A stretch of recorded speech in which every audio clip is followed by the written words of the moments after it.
अस्सलाम वालेकुम नाजरीन, मैं मोहम्मद असलम हुसैन सियासत की खबरों में आप सबका इस्तकबाल करता हूँ। वज़ीर-ए-आज़म नरेंद्र मोदी, मगरबी बंगाल की चीफ मिनिस्टर ममता बनर्जी और सीरम इंस्टीट्यूट ऑफ इंडिया के CEO आदार पूनावाला दुनिया के 172 अफराद की टाइम मैगजीन की फहरिस्त में शामिल हुए हैं। टाइम ने अपनी सालाना फहरिस्त जारी की, जिसमें अमेरिकी सदर जो बाइडन, नायब सदर कमला हैरिस, चीनी सदर जी जिनपिंग, बरतानिया के प्रिंस हैरी, इनकी अहलिया मेघन, साबिक अमेरिकी सदर डोनाल्ड ट्रंप, तालिबान के शरीक बानी मुल्ला अब्दुल गनी बरदार शामिल हैं।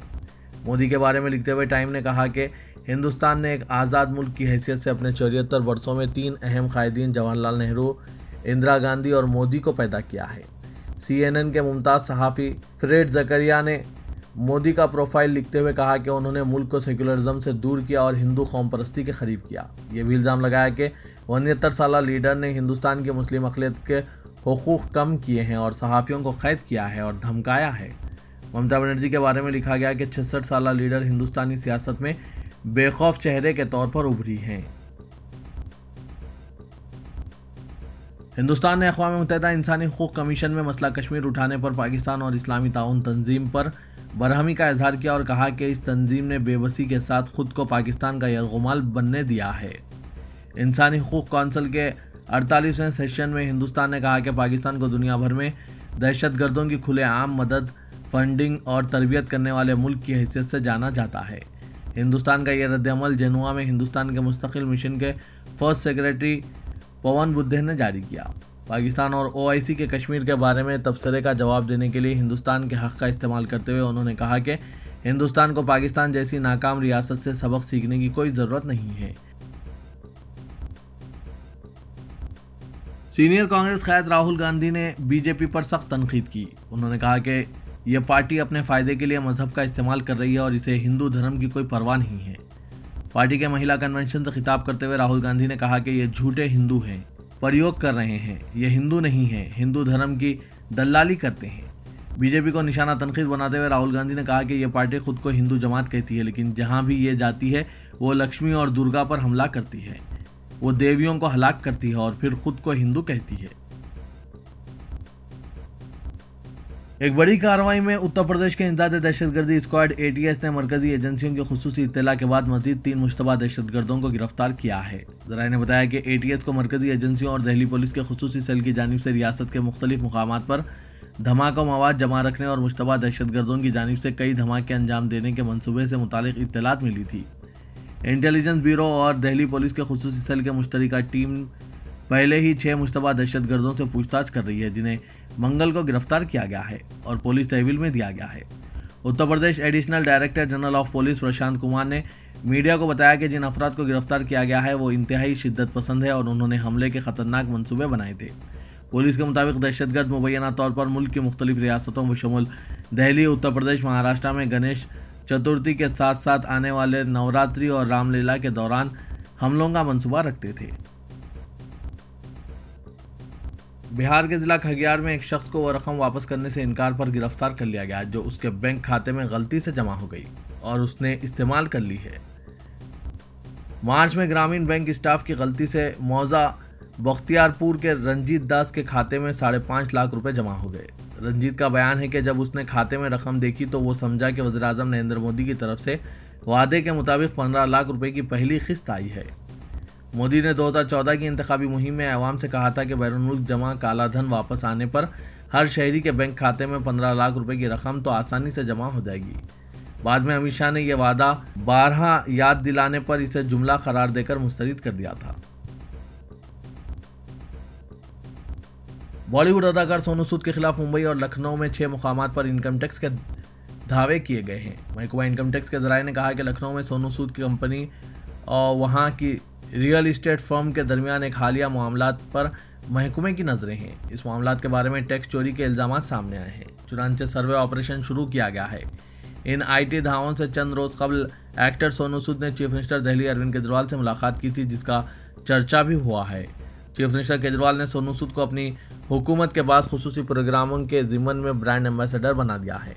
ये प्रोग्राम दारुल हुकूमत में स्कूल स्टूडेंट्स के लिए होंगे। इस मीटिंग के बाद सोनू सूद ने ऐसे मंसूबों की तरदीद की थी कि वो केजरीवाल की आम आदमी पार्टी के साथ अपना सियासी कैरियर शुरू करने जा रहे हैं। सोनू सूद ने गुज़िश्ता साल कोरोना लॉकडाउन से अमली तौर पर मरकजी हुकूमत के साथ साथ कई रियासतों के इमेज को जख्म पहुंचाई है। हालांकि उन्होंने परेशान हाल माइग्रेंट वर्कर्स की गैर मामूली मदद की है, जिस पर इन्हें हर गोशे से पजीराई हासिल हुई है। हिंदुस्तान भर में जराइम के आदाद शुमार इकट्ठा करने वाले इदारे नेशनल क्राइम रिकॉर्ड्स ब्यूरो के मुताबिक साल 2020 के दौरान मुल्क में 28,046 इस्मत रेज़ी के वाक़यात पेश आए हैं। इसी तरह औसतन हर दिन 77 ख़वातीन को इस्मत रेज़ी का शिकार बनाया जाता रहा है। मरकज़ी वज़ारत दाखिला के तहत काम करने वाले इदारे NCRB ने जारी करदा अपने आदाद शुमार में बताया कि साल 2020 के दौरान ख़वातीन के खिलाफ मजमूई तौर पर 3,71,503 जराइम अंजाम दिए गए, जबकि साल 2019 में 4,05,326 और साल 2018 में 3,78,236 मुखालिफ ख़वातीन जराइम पेश आए थे। साल 2020 में 28,153 ख़वातीन मुतासिर हुई हैं। उत्तर प्रदेश में आइंदा साल होने वाले असेंबली इंतखाबात से पहले बयानात का दौर शुरू हो चुका है। अभी रियासत में अब्बा जान को लेकर सियासी जंग चल रही थी कि अब चचा जान की एंट्री हो चुकी है। भारतीय किसान यूनियन के कौमी तर्जुमान राकेश टिकैत ने हापुड़ में एक रैली के दौरान AIMIM के सरबराह असदुद्दीन अवैसी को भारतीय जनता पार्टी का चचा जान बताया है। एक इज्तिमा से खिताब करते हुए राकेश टिकैत ने भारतीय जनता पार्टी को निशाना बनाया। राकेश टिकैत ने कहा कि भारतीय जनता पार्टी के चचा जान असदुद्दीन अवैसी अब उत्तर प्रदेश में आ गए हैं। राकेश टिकैत ने इल्जाम लगाया कि अगर असदुद्दीन अवैसी बीजेपी को गाली देते हैं तो इनके खिलाफ कोई केस दर्ज नहीं होता है, क्योंकि ये दोनों एक ही टीम के हैं। राकेश टिकैत किसान आंदोलन के तहत उत्तर प्रदेश के अलग अलग इलाकों में किसानों से खिताब कर रहे हैं। इस सिलसिले में वो हापुड़ पहुंचे थे। AIMIM ने राकेश टिकैत के इस बयान का सख्त जवाब दिया है। तर्जुमान आसिम मिक्कार ने कहा कि टिकैत मुजफ्फरनगर फसाद के वक्त कहां छुपे थे। उन्होंने कहा कि टिकैत कितने सेक्युलर हैं, ये इन्हें और इनके लोगों को बखूबी मालूम है। मुल्क को दहलाने की साजिश के इल्जाम में दिल्ली में गिरफ्तार उत्तर प्रदेश के जिला बहराज के रहने वाले अबू बकर के अहले खाना को यकीन नहीं हो रहा है कि इनके घर का बेटा दहशतगर्दी के काम में कब और कैसे शामिल हो गया। जिले के थाने खैसरगंज इलाके के सोनारी चौराहा बाशिंदा अबू बकर को मंगल को दिल्ली पुलिस ने दिल्ली से ही गिरफ्तार किया है। पाकिस्तान से ट्रेनिंग लेकर आने के इल्जाम में गिरफ्तार किए गए मुबैना दहशतगर्दों में अबू बकर भी है, लेकिन इनका कुंबा अपने बेटे को पूरी तरह से मासूम करार दे रहा है। कुंबे के लोगों का कहना है कि अबू बकर जमात में शामिल होने मरकज दिल्ली गया था, जहां से पुलिस ने इसे गिरफ्तार कर लिया। कुंबे को इसकी जानकारी अखबारात के जरिए मिली है। अबू बकर की मां, इनका छोटा भाई उमर और चचा उमर सभी इसे बेकसूर बता रहे हैं। इनका कहना है कि अबू बकर कभी पाकिस्तान गया ही नहीं है, तो इसने ट्रेनिंग कैसे ले ली, इसे गलत फंसाया गया है। अहले खाना का मुतालबा है कि इनके साथ इंसाफ और जांच करके इसे छोड़ा जाए। पुलिस के मुताबिक अब अबू बकर के कब्जे से भारी मकदार में धमाकेखेज मवाद भी बरामद किया गया है। यही नहीं, इल्ज़ाम तो ये भी है कि वो पाकिस्तान से बाज़ाब्ता ट्रेनिंग लेकर आया है।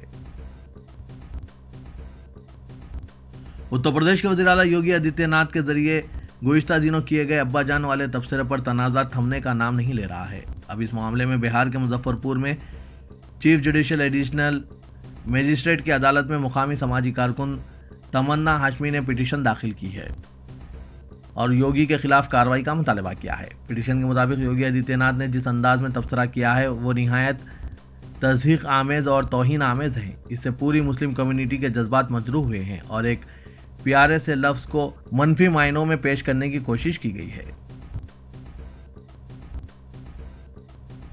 सऊदी काबीना ने वर्चुअल इजलास में आलमी बिरादरी से फिर अपील की है कि वो हवसी मलेशिया के हवाले से अपना किरदार अदा करें। काबीना ने यह अपील शाह सलमान बिन अब्दुल अजीज़ की सदारत में मुनक़िदा वर्चुअल इजलास के मौके पर की है। सरकारी खबरसां एजेंसी SPA के मुताबिक सऊदी काबीना ने यमन में क़याम अमन के लिए अक़वाम मुत्तहिदा के साथ ताउन जारी रखने के अज़्म का भी इआदा किया है। काबीना ने इजलास में खित्ते, आलमी हालात हाज़रा और अहम मौज़ूआत का जायज़ा लिया।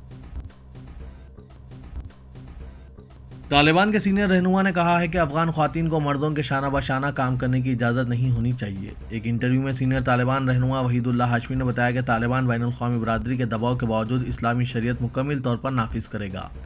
हाशमी ने इंटरव्यू में कहा कि हमने अफगानिस्तान में शरीयत के निज़ाम को लाने के लिए तकरीबन 40 साल तक जद्दोजहद की है। शरीयत गैर मर्दों और औरतों को इकट्ठा होने या एक छत के नीचे बैठने की इजाज़त नहीं देती। उन्होंने मजीद कहा कि मर्द और औरतें एक साथ काम नहीं कर सकते। इन्हें हमारे दफातर में आने और हमारी वजारतों में काम करने की इजाज़त नहीं है। ये वाज़ेह नहीं है कि हाशमी के तबसरे किस हद तक नई हुकूमत की पॉलिसियों की अक्कासी करते हैं, क्योंकि काबुल फतेह होने के बाद तालिबान के तर्जुमान ज़बीउल्लाह मुजाहिद ने सहाफ़ियों को बताया था कि ख़वातीन कम्युनिटी का एक अहम हिस्सा है और वो मुख्तलिफ शोबों में शरई के हुदूद के अंदर रहकर काम करेंगी। तेलंगाना के वजीर फाइनेंस हरीश राव ने दावा किया कि टीआरएस हुकूमत ने अभी तक 1,30,000 मुलाजमतें फराहम की है और अनकरीब मजीद 60,000 जायदादों पर तकर्रुरात किए जाएंगे। तेलंगाना में तकर्रुरात और फलाही स्कीमात से बीजेपी और कांग्रेस बौखलाहट का शिकार हो चुकी है, क्योंकि इनकी ज़ेर इख्तियार रियासतों में इस तरह की कोई स्कीम नहीं है। हरीश राव ने बीजेपी कायदीन से सवाल किया कि वो अपनी रियासतों में तेलंगाना की तरह फलाही स्कीमात पर अमलावरी करके दिखाएं। हरीश राव ने आज करीमनगर के जम्मागुंटा इलाके में ज़रई मार्केट यार्ड का इफ्तिताह किया और ख़वातीन के सेल्फ हेल्प ग्रुप में इमदादी रकम तकसीम की। इनके हमरा रियासती वजीर एससी वेलफेयर के ईश्वर, रुकन असम्बली एन नरेंद्र, साबिक वजीर Peddi Reddy, Kaushik Reddy, municipal chairman T Rajeshwar Rao और दूसरे मौजूद थे। हरीश राव ने सेल्फ हेल्प ग्रुप्स में 2 करोड़ 13 लाख रुपए की रकम तकसीम की। उन्होंने कहा कि मजीद 1 करोड़ 50 लाख रुपए बख्तम्मा त्यौहार से कबल जारी किए जाएंगे।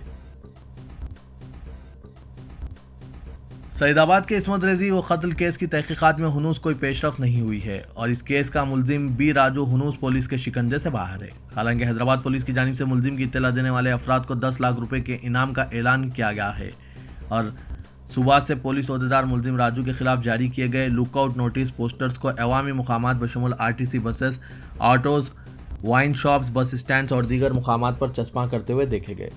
इतना ही नहीं, रियासती वज़ीर दाखिला मोहम्मद महमूद अली की जानिब से सिलसिले में जायज़ा इजलास मुनक़िद किया गया और मुलजिम के खिलाफ जारी किए गए पोस्टर्स, तस्वीर, वीडियोस वगैरह की बड़े पैमाने पर तशहीर की हिदायत दी गई ताकि इसका पता फौरी तौर पर लगाया जा सके।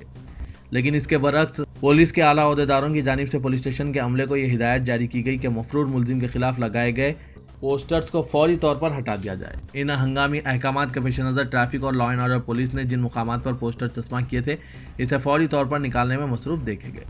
अचानक मुलजिम के खिलाफ जारी किए गए तशहीरी मवाद को अवामी मुकामात से हटा लेने की हिदायत पर पुलिस ओहदेदार उलझन का शिकार हो गए।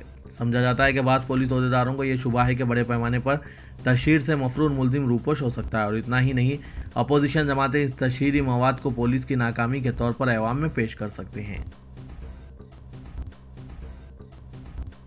फिल्म स्टार और जना सेना के सरबराह पवन कल्याण ने सईदाबाद में मकतूल कमसिन लड़की के वालिदैन से मुलाकात के लिए पहुंचे तो हजारों की तादाद में हामियों ने इन्हें घेर लिया, जिसके नतीजे में वो मुतासरा खानदान के मकान तक नहीं पहुंच सके। मुतासरा खानदान को इनकी कार के पास लाया गया, जहां पवन कल्याण ने इनसे मुलाकात की और हमदर्दी का इजहार किया। पवन कल्याण की आमद की इत्तला के साथ ही सिंगारेनी कॉलोनी में हुजूम टूट पड़ा और मकानात की छतों पर लोग जमा हो गए और पवन कल्याण ने अपनी गाड़ी पर खड़े होकर अवाम के इस्तकबाल का जवाब दिया। पवन कल्याण के हामियों में फिल्म स्टार से मुलाकात के लिए जोश व खरोश और एक दूसरे पर सबक़त के नतीजे में कई मरतबा धक्कम-पेल हुई और वहां मौजूद बास खान की गाड़ियों को नुकसान पहुंचा। मुतासरा खानदान से मुलाकात के बाद पवन कल्याण ने मीडिया के नुमाइंदों से बात करते हुए इस वाक़े पर गहरे दुख का इजहार किया। उन्होंने पुलिस की जानिब से अभी तक कातिल की अदम गिरफ्तारी पर सवाल उठाए। उन्होंने हुकूमत से मुतालबा किया कि मुतासरा खानदान की हर मुमकिन मदद करे। तेलंगाना के वज़ीर दाखिला मोहम्मद महमूद अली ने सईदाबाद के सिंगारेनी कॉलोनी में कमसिन लड़की की इस्मत रेजी और कत्ल के वाक़े पर आला सतह का एक इजलास मुनक़िद किया। उन्होंने कहा कि हुकूमत ख़वातीन बिलखुसूस लड़कियों के साथ बदसलूकी के वाक़ात को बर्दाश्त नहीं करेगी। 6 साला मासूम लड़की के कत्ल में मुलविस मुजरिम को कानूनी कार्रवाई के जरिए सख्त से सख्त सज़ा दिलाई जाएगी।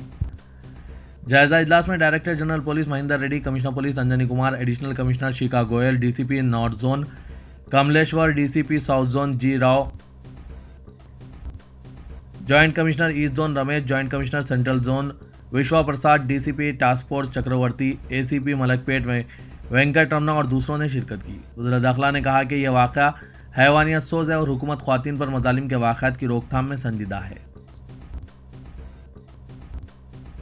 Telangana state road transport corporation के मैनेजिंग डायरेक्टर वीसी सजनार ने आज आम मुसाफिर की तरह लकड़ी का पुल बस स्टॉप पर आरटीसी की सिटी बस में सवार हुए और उन्होंने अपनी शिनाख्त जाहिर न करते हुए कंडक्टर से MGBS तक का टिकट लिया और साथ ही मुसाफिरीन के साथ बातचीत करते हुए मसाइल से वाक़फ़ियत हासिल की। आरटीसी बस के ड्राइवर और कंडक्टर भी अपने महकमे के मैनेजिंग डायरेक्टर को नहीं पहचान पाए। बादशाह MGBS में उतरने के बाद बस स्टेशन के अहाते का तफसीली मुआयना किया और सफाई के इंतजाम का जायजा लिया।